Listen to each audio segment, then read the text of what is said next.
بسم الله الرحمن الرحيم. السلام عليكم ورحمة الله تعالى وبركاته.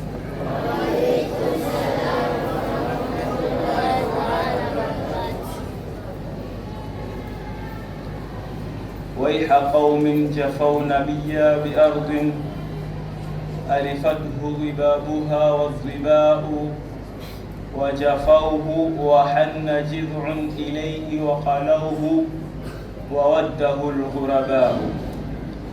أخرجوه منها وآواه غار، وحمته الحمامة الورقاء. واختفى منه على قرب مرآه، ومن شدة الدهور الخفاء. مركز الإمام النووي imenawiri kwa hafla kama hii ya kusherekea mwaka mpya wa Hijiria, mwaka wa 1448 Hijiria, kwa kukumbuka sira ya bwana wa viumbe Mtume Muhammadin sallallahu alayhi wasallam. Barnamij ni kama ifuatavyo. Tutafunguliwa na Qur'anul Karim ma tayassara min surati Tauba, itakayosomwa na mwanafunzi mwenzetu Al-Hafidh Babu Khamis.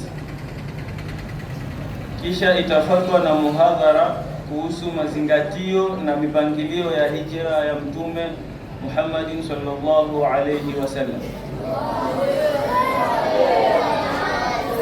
itakayotolewa na ndugu yetu Salim Said, mwanafunzi wa markaz ambaye pia ni khatibu wa Masjid Zahra.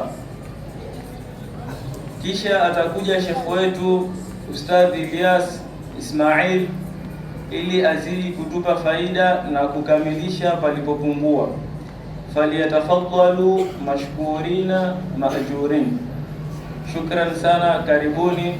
Wa hadha, salamu alaykum wal afwa minkum. أعوذ بالله من الشيطان الرجيم.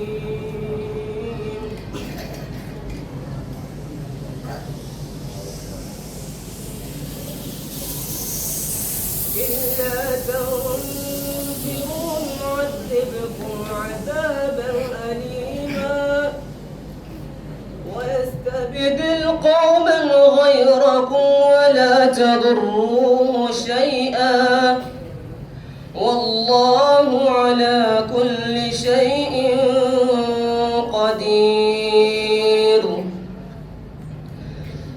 إلا تنصروه فقد نصره الله، إذ أخرجه الذين كفروا ثاني اثنين إذ هما في الغار، إذ يقول لصاحبه لا تحزن إن الله معنا، فأنزل الله سكينته عليه وأيده بجنود لم تروها، وجعل كلمة الذين كفروا السفلى وكلمة الله هي العليا، وكلمة الله هي العليا، والله عزيز حكيم. صدق الله العلي العظيم. بسم الله الرحمن الرحيم. عليكم ورحمة الله تعالى وبركاته.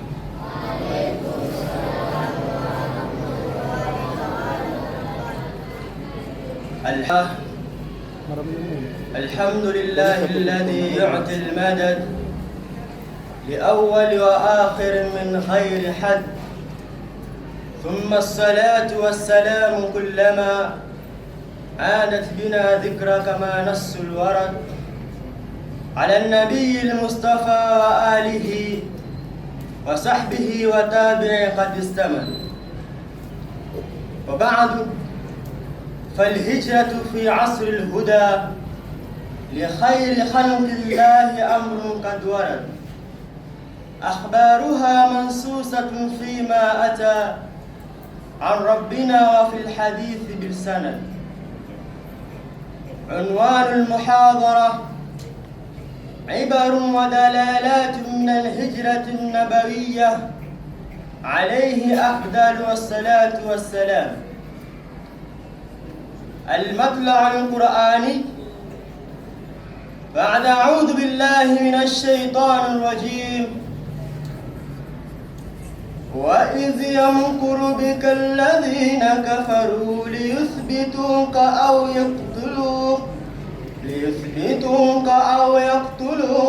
يخرجوك ويمكرون ويمكر الله والله خير الماكرين.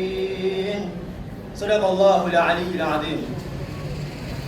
Baada ya kumshukuru Mwenyezi Mungu Subhanahu wa Ta'ala na kumtakia rehma na amani Bwana Mtume sallallahu alayhi wasallam, hatuna budi kwanza kuregesha shukrani za dhati kwa Mwenyezi Mungu Jalla Jalalu aliyotuwezesha kuweza kufika mahali kama hapa.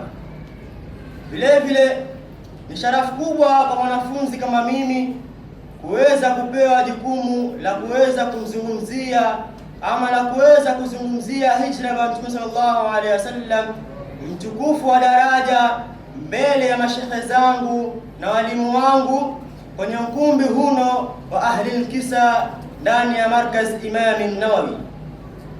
Nataraji kwa dua zao na Allah ataweza kunijalia taufiki niweze kuelezea hijra kama hino ya Mtume Muhammad sallallahu alayhi wasallam. Kwanza inapasa tujue hijra ni nini. Hijra ni kugura kwa Mtume Muhammad sallallahu alaihi wasallam kutoka Makka hadi kuelekea Madina. Na hijra kama hino tukisema tuzungumzia kwa ndani zaidi, basi hataweza kuzungumzia masuala yote kwa sababu wakati ni mchache, na nimeamrisha niweze kugusia baadhi ya mazingatio na dalili ya baadhi ya mambo yaliweza kutokea kwenye hijra kama hii. Kwanza ni istimqa'u sallallahu alayhi wasallam li Abi Bakr radhiyallahu anhu duna ghayrihi min as-sahabati kay yakuna rafiqahu fi hadhihi ar-rihla. Kwanza ni hikma ya Mtume sallallahu alayhi wasallam kumbakisha Sayyidina Abi Bakr as-Siddiq ili aweze kugura naye. Na hapa wanazuoni wameweza kuchambua masala tofauti tofauti. Miongoni mwao ni dalili ya kuonesha kuwa Sayyidina Abu Bakr as-Siddiq radhiallahu anhu ni wandani zaidi na ni wakaribu zaidi kwa Mtume sallallahu alayhi wasallam. Vile vile kuashiria kuwa Sayyidina Abu Bakr as-Siddiq ndiye ama ataongoza mambo ya Uislamu. Ndio maana masahaba baada ya Mtume sallallahu alaihi wasallam hakuweza kupinga halifa Sayyidina Abu Bakr as-Siddiq. Vile vile ni pale wakati Mtume sallallahu alaihi wasallam aliweza kumamrisha Sayyidina Abu Bakr as-Siddiq aweze kuwasalisha ama kuongoza Waislamu wote katika ibada, na ihali bwana Mtume sallallahu alaihi wasallam alikuwepo na alikuwa katika hali ya ugonjwa. Hii inatuashiria kuwa Sayyidina Abu Bakr as-Siddiq ni wandani zaidi na ni wakaribu zaidi kwa Mtume sallallahu alayhi wasallam. Qawluhu fi al-hadith as-sahih: law kuntu muntakhidan khalilan latakhadtu Aba Bakr khalila. Vile vile ndani ya Qur'an tukufu imeweza kuelezea kuwa bwana Sayyidina Abu Bakr radhiyallahu anhu ni wandani zaidi kwa Mtume sallallahu alaihi wasallam, kama Mwenyezi Mungu alivyoweza kutueleza katika Qur'ani yake tukufu: illa tansuruhu faqad nasarahu Allah idh akhrajahu alladhina kafaru thaniya ithnain idh huma fil ghar idh yaqulu li sahibihi la tahzan inna Allaha ma'ana. Pindi walipokuwa kwenye pango, alipomwambia sahibi yake, wanasema wanazuoni hapa, mwenye kupinga usahaba wa sahaba yote yule, basi yeye ni fasik, ila mwenye kupinga usahaba Sayyidina Abubakar Siddiq radhiallahu anhu, basi hakika yeye ameweza kufuru. Tuangalie nukta ya pili ambayo kwamba ni al-muqaranatu baina hijrati Umar ibn Khattab radhiyallahu anhu wa hijrati an-nabii alayhi salatu wassalam. Swali lingine ni kule kulinganisha baina hijra ya Sayyidina Umar ibn Khattab radhiyallahu anhu na hijra ya Mtume sallallahu alayhi wasallam. Kwanza tunafaa tujue kuwa hijra Sayyidina Umar ibn Khattab radhiallahu anhu ilikuwa ni hijra ya waziwazi. Tunapata Sayyidina Umar ibn Khattab radhiallahu anhu aliweza kwanza kwenda kutufu al-Kaaba mchana, kisha akasema mbele ya Quraysh kuambia yule ambaye kwamba yataka kumwacha mkewe mjane na wanaye yatima, basi waweze kumzuia katika kugura kwake. Ila tukiangalia hijra ya Mtume sallallahu alaihi wasallam, tunapata kuwa hijra yake Bwana Mtume sallallahu alaihi wasallam ilikuwa na mpangilio. Miongoni mwa mpangilio yake ni pale alipomwambia Sayyidina Ali radhiallahu anhu aweze kulala kwenye kitanda chake, na atakapomaukiwa na asubuhi aweze kugawanya amana za Makureshi. La kustajabisha ni kuwa wanaompinga Bwana Mtume sallallahu alaihi wasallam ndio amana zao ziko kwa Bwana Mtume sallallahu alaihi wasallam. Vile vile hapa tunapata kuwa maswahaba walikuwa na ujasiri katika dawa Mwenyezi Mungu Subhanahu wa Ta'ala. Usiku kama huo, baada ya Mtume sallallahu alaihi wasallam kupata habari kuwa Makureshi wamekaa Darun Nadwa na wamepitisha amri ya kumuua Bwana Mtume sallallahu alaihi wasallam, Bwana Mtume sallallahu alaihi wasallam usiku kama ule alipokuwa amezungukwa na Makureshi, aliweza kuwasomea suratu Yasin mpaka alipofikia kwenye aya waja'alna min baini aydihim saddan wa min khalfihim saddan fakhshaynahum fahum la yubsirun. Siku kama ule wale Makureshi baada ya kusomewa aya kama ile tukufu waliweza kupata na usingizi. Mtume sallallahu alaihi wasallam akanyunyizia mchanga kichwani, ishara ya kuwa alitoka wakiwa Makureshi walikuwa wamelala. Siku kama ile ya kustajabisha kuwa pia vile vile Iblis aliweza kupata na usingizi. Tuangalie hikma hapa ni ipi? Hikma ni kuwa hijra ni mfumo wa dawa, na Mtume sallallahu alaihi wasallam ni kigezo chema katika dawa kama hii. Ndio maana akatufundisha dawa lazima iwe na mpangilio, plans au strategy, sio dawa isiyo kiholela holela.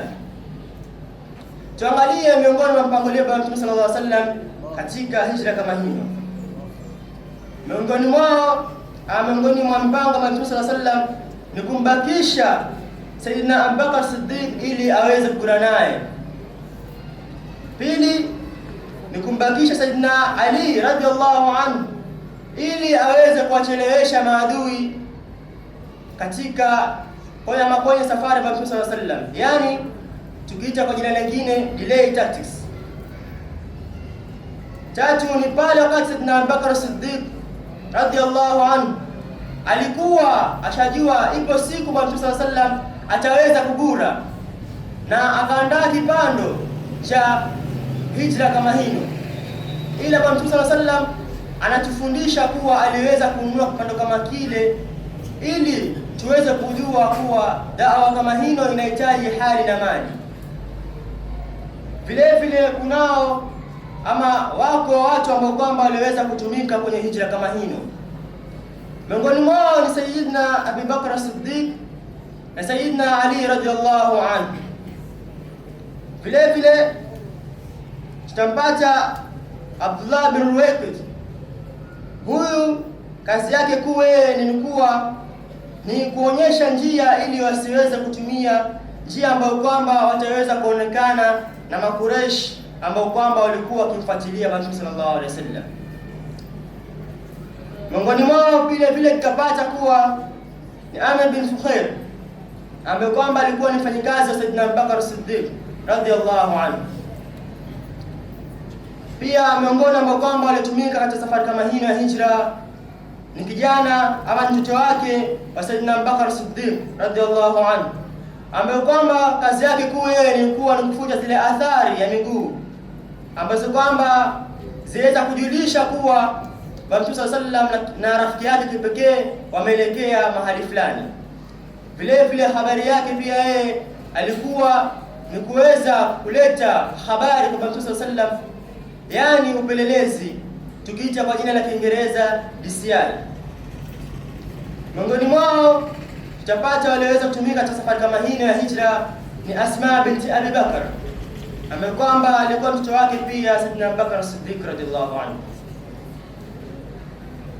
Asma binti Abi Bakr yeye kazi yake kuu ilikuwa ni kupeleka chakula kwenye pango la Ghar Thawr. Vile vile Asma binti Abi Bakr alikuwa katika hali ngumu, hali ambayo kwamba ya ujauzito, na alikuwa ni mjamzito wa miezi 7. Pia kiangalia miongoni mwa mpangilio wa Mtume sallallahu alaihi wasallam kuwa Sayyidina Abu Bakr Siddiq nyumba yake ni nyumba ya jihad.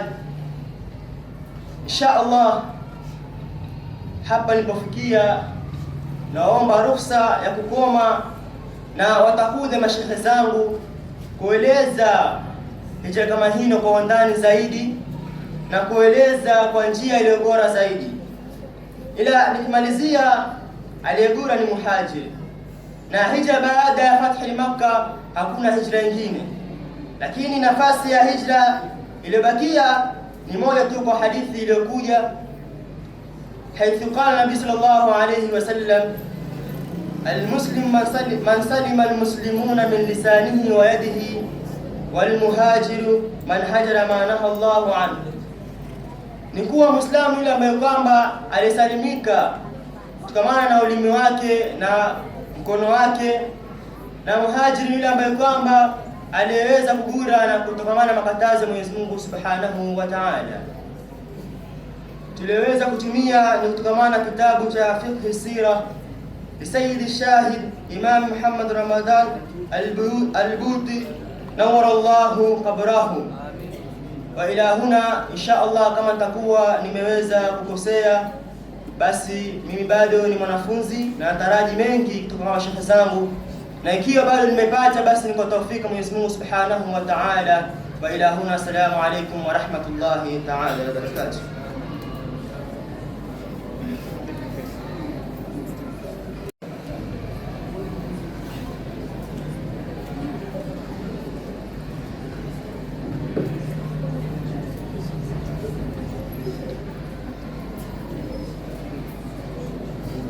بسم الله الرحمن الرحيم. الحمد لله الذي أنزل على عبده الكتاب بيانا لكل شيء، وجعل سيرة نبيه منارا يهتدي به السالكون، وأشهد أن لا إله إلا الله وحده لا شريك له الملك الحق المبين. اللهم صل وسلم على سيدنا محمد الفاتح لما أغلق والخاتم لما سبق، ناصر الحق بالحق والهادي إلى صراطك المستقيم، وعلى آله حق قدره ومقداره العظيم. أما بعد، فالسلام عليكم ورحمة الله تعالى وبركاته.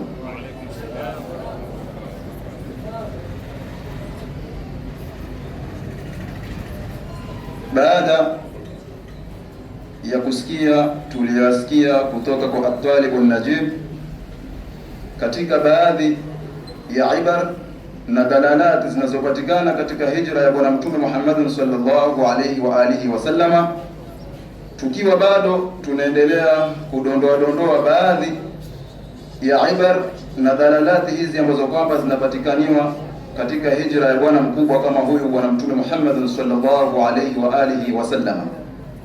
Tukianza mwanzo kufika kwake katika mji wa Madina, namna gani alipokelewa Sayyiduna Rasulillah sallallahu alaihi wa alihi wasallama. Tunaona katika picha ambayo kwamba Mtume sallallahu alaihi wasallam amepokewa kwa mapenzi ya hali ya juu, mapenzi ambayo kwamba yalikuwa yamejaa katika vifua vya maanswar, rijalan wa nisaan wa atfalan. Walikuwa wakikaa kila siku nje wa mji wa Madina wakisubiria kufika kwa Bwana Mtume Muhammad sallallahu alaihi wa alihi wasallama, wakikaa katika miale ya jua wakimsubiria Bwana Mtume Muhammad sallallahu alaihi wa alihi wasallama, mpaka siku alipotokeza kwa wao, yakawa yale mapenzi ya kumpenda Mtume Muhammad sallallahu alaihi wasallama na furaha ya kufurahika kuja kwake Bwana Mtume Muhammad sallallahu alaihi wasallama, wakawa wanaimba kaswida za kumsifu Bwana Mtume Muhammad sallallahu alaihi wasallama, huku wakipiga matari kwa kufurahika kwa kuja Bwana Mtume Muhammad sallallahu alaihi wa alihi wasallama. Na yeye Bwana Mtume Muhammad hakuwaacha tu wafurahike wao peke yao, isipokuwa na yeye alishiriki katika kuonyesha yale mapenzi ambayo kwamba na yeye alikuwa nayo kwao. Walikuwa wakiimba wengine tala albadru alaina, na wengine walikuwa wakiimba nahnu jawari min bani najari ya habadha Muhammadun min jari. Hizo zote ilikuwa zikiimbwa na maanswar, na wengine ilikuwa ni walaid kutoka katika ukoo wa Bani Najjar. Tunajifunza nini katika kupokelewa Bwana Mtume Muhammad sallallahu alaihi wasallam katika mji wa Madina kwa kuimbiwa qasaid na kutolewa mashairi ya kuonyesha juu ya upendo wa maswahaba juu ya Mtume Muhammad sallallahu alaihi wasallam? Kitu cha kwanza ambacho kwamba tunajifunza hapa ni kufaa mtu kumpenda Bwana Mtume Muhammad sallallahu alaihi wasallama kuliko chochote zaidi ya Bwana Mtume Muhammad sallallahu alaihi wasallama. Jambo la pili ni kufaa mtu kuimba katika minasabat na hadhara na kupiga matari pia vile vile katika minasabat na hadhara, kufurahika kwa ajili ya Bwana Mtume Muhammad sallallahu alaihi wa alihi wasallama. Na vile vile pia yatufundisha kwa kwamba mapenzi ya kumpenda Mtume Muhammad sallallahu alaihi wasallama si mujarradi wa kumfuata tu, bali kule kumpenda ndio misingi ya kumfuata Bwana Mtume Muhammad sallallahu alaihi wa alihi wasallama. Ndio kwa ajili ya hilo Bwana Mtume Muhammad sallallahu alaihi wasallama amejalia kwa kwamba kumpenda Mtume Muhammad sallallahu alaihi wasallama ndio kipimo cha imani ya mtu. Niposa Bwana Mtume Muhammad sallallahu alaihi wasallam akasema, la yu'minu ahadukum hatta akuna ahabba ilayhi min walidihi wa waladihi wan nasi ajma'in. La yu'minu ahadukum bimaana la yakunu kamila al-iman. Mtu haiwezi kukamilika imani yake ni mpaka niwe mimi napendekeza zaidi kwake yeye kuliko nafsi yake, kuliko wazazi wake, kuliko watoto wake na kuliko watu wote duniani. Na hiyo ndio hali ya maswahaba waliokuwa nayo juu ya Bwana Mtume Muhammad sallallahu alayhi wa alihi wasallama. Jambo lingine ambalo kwamba tunaliona katika kushukia kwake katika nyumba ya Abi Ayyub al-Ansari, namna gani mapenzi ambayo kwamba walikuwa nayo maswahaba radhiyallahu anhum juu ya Mtume Muhammad sallallahu alayhi wa alihi wasallama. Tukielezwa kwa kwamba Abu Ayyub alikuwa ana nyumba ambayo kwamba ina sakafu, yani ghorofa juu na chini. Mtume sallallahu alaihi wa alihi wasallam akashukia katika sehemu ya chini, na Abu Ayyub alikuwa akiishi juu. Lakini usiku wa kwanza tu akieleza Abi Ayyub al-Ansari kwa kwamba hakuweza kutembea juu ya sakafu ile ambayo kwamba chini yake yupo bwana Mtume Muhammad sallallahu alaihi wa alihi wasallama. Siku ya pili akamwambia Rasulullah, siwezi mimi kutembea juu ya sakafu ambayo kwamba juu yake yupo bwana Mtume Muhammad sallallahu alaihi wa alihi wasallama. Hapa tunajifunza kitu gani? Tunajifunza kwa kwamba namna gani walikuwa tarbia ya maswahaba ilikuwa juu, mpaka mtu hawezi kutembea juu ya sakafu ambayo kwamba chini yake yupo bwana Mtume Muhammad sallallahu alaihi wa alihi wasallama. Tukiendelea katika mambo ambayo kwamba tunayaona katika nyumba ya Abi Ayyub al-Ansari katika kukaa kwake bwana Mtume Muhammad sallallahu alaihi wasallam katika nyumba hiyo, huwa taamulu fi tabarruki Abi Ayyub wa zawjihi, ni kutamali katika kutabaruku Abu Ayyub na mke wake, bi athari aswabi ya Rasulillah sallallahu alaihi wasallam, kutabaruku kwa athari ya vidole vya bwana Mtume Muhammad sallallahu alaihi wasallam katika chakula ambacho kwamba Mtume amekula kikabakia, ama katika kile kisahani ambacho kwamba Mtume sallallahu alaihi wasallam ametumia kula, wakifuatilia zile athar za vidole vya bwana Mtume Muhammad sallallahu alaihi wasallam, nao wakitabaruku. Idhan fatabaruku bi athari nabii sallallahu alaihi wasallam amrun mashru'un qad aqarrahu, kule kutabaruk na athar za bwana Mtume Muhammad sallallahu alaihi wasallam ni jambo ambalo kwamba ni la kisheria, na Mtume Muhammad sallallahu alaihi wasallam amekiri jambo hilo na hakuweza kuwakataza Abi Ayyub pamoja na mke wake. Binaan ala dhalik, ni hadithi aliyopokewa Imamu Muslim na Imamu Bukhari, suwaran kathiratan ukhra min tabarruki sahabati bi athari nabii sallallahu alaihi wasallam والتوسل بها للاستشفاء أو العناية والتوفيق وما شابه ذلك.